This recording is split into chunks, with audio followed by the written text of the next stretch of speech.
Hi guys, welcome to M&D Made Simple. I'm your host, Coach Alexander.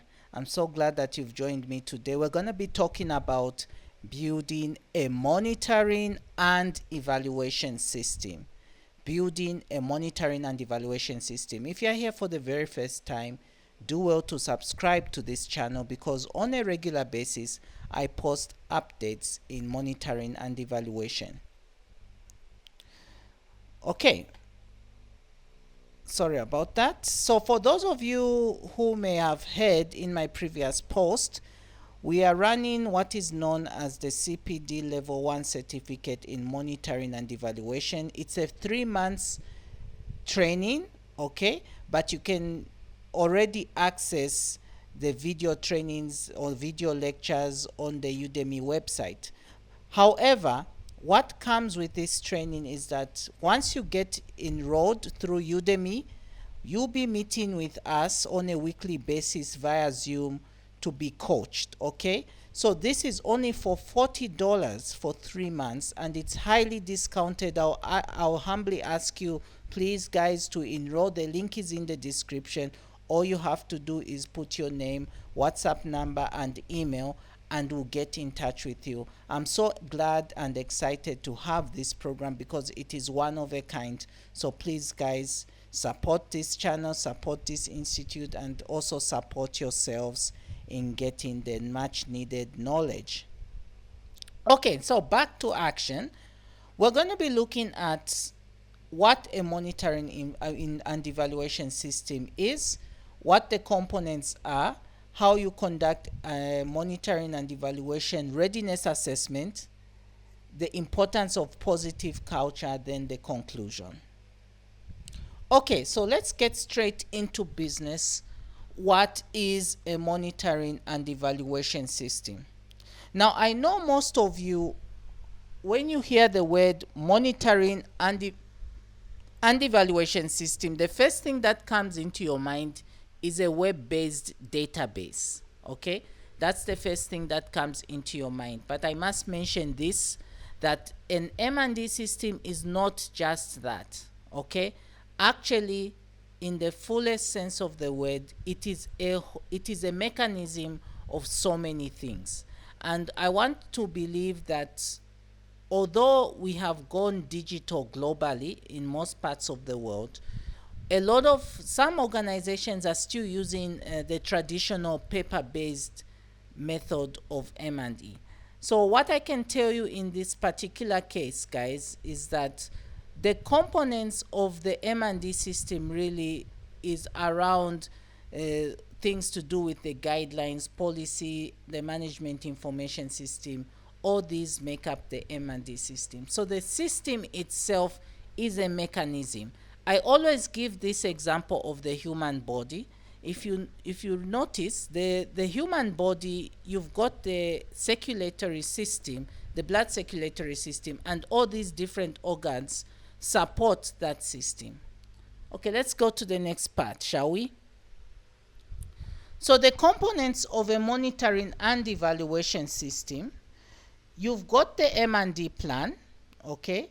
So now the M&D plan, you realize that in an organization that implements different projects, let's say if an organization is implementing 5 projects, each of those projects have a specific budget for that project and also have a specific resource allocation for M&D, and hence you have 5 M&D plans for 5 projects because M&D is project specific. But now what happens is that if you're talking of the whole M&D system for the organization, you actually just have to merge those projects into one to come up with one plan that feeds into the system. So that's one component. The second one is obviously the structure. So the structure is really the organogram, okay? What is it that actually, who are the personnel, human personnel, who are responsible for M&D activities in the organization? Then you've got the policies and guidelines, okay? So the policies and guidelines are really the procedures on how M&A activity should take place and how. A policy, guys, is actually a document that details what it is you should do and what you should not do. So basically, if you notice in your organizations, you have the a human resource policy, which talks about individuals, how they should behave when they're at the place of work. So things to do with leave days, things to do with remuneration, they are all there. So even in the M&D policy, you have those kind of things, like what is the organization's stance on what should be conducted if you get a new project. For example, will you do a baseline, or will you do a midterm evaluation? Is it always mandatory? That will be in the policy. How much of the budget should go to M&D? Is it 10%? Is it 5%? That will go into the policy. Then you've got the guidelines, which tells you the step-by-step approach when you want to do M&D. Now we've got the management information system. The management information system is really a mechanism that supports data collection, analysis, reporting, and storage. This is what most of we and other stakeholders, what normally comes into our mind when we hear M&D system. We think it's only the management information system, the database, or the web-based system. That is not that is just the component of an M&D system. Now, in building an M&D system, the first thing you need to do is what is known as a readiness assessment.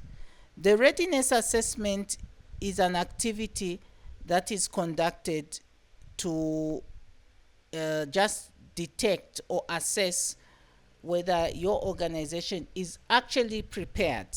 Okay?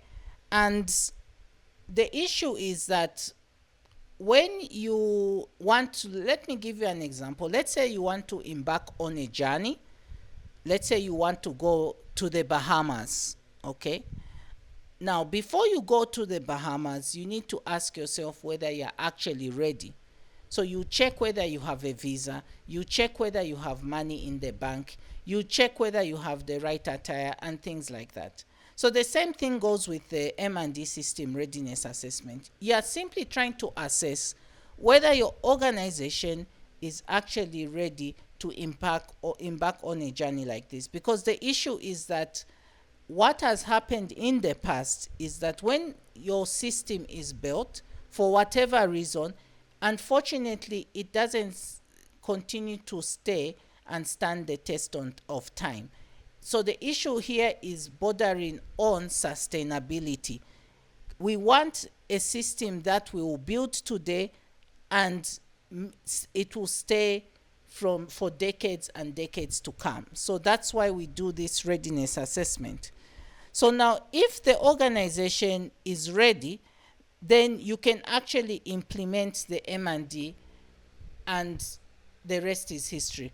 But if the organization is not ready, then there are certain things you need to correct in that organization in order to ensure that the system is actually fit for purpose.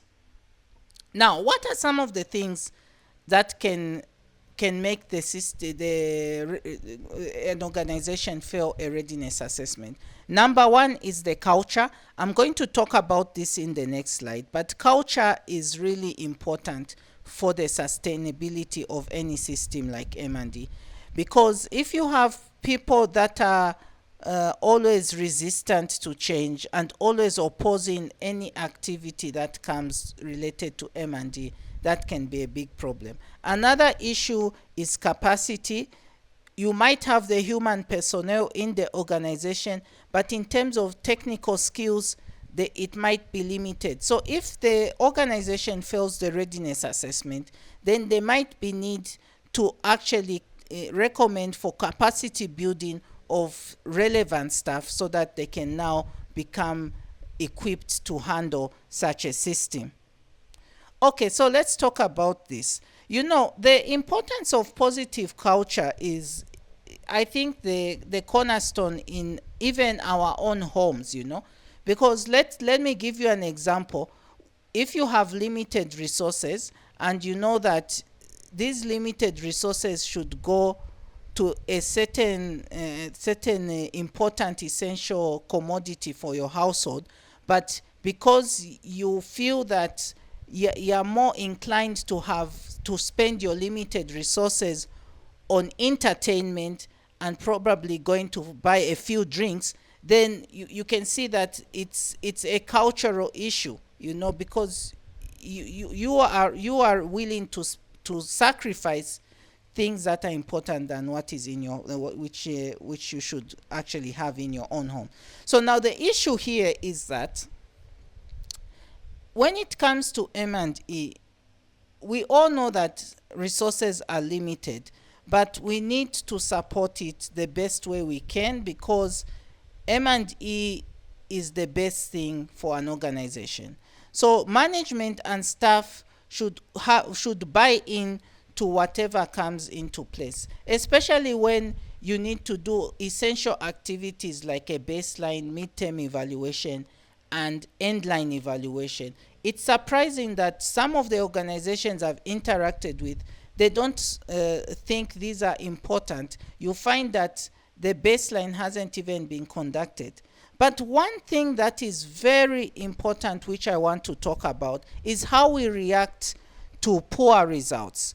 If you hire a consultant and he comes and gives you a poor report, the first thing you want to do is blame one of your staff members for the poor results. But you see, good results or poor results, it's not really the issue, but the issue is how do we correct our mistakes? How do we improve and make this project better? So if you find that an organization, even when they are serviced with a poor report, they don't even want to accept that report because it has poor results on them, and they simply just trash it, then meaning that you can see that they are not ready for an M&D system. So those are some of the things we need to look out for when it comes to culture. We need to cultivate positive culture. Okay, thank you so much, guys. So please write to me. Remember, there's that CPD Level 1 training. I really want you guys to enroll in that. I've been your host, Coach Alexander, and see you on the other side. Bye.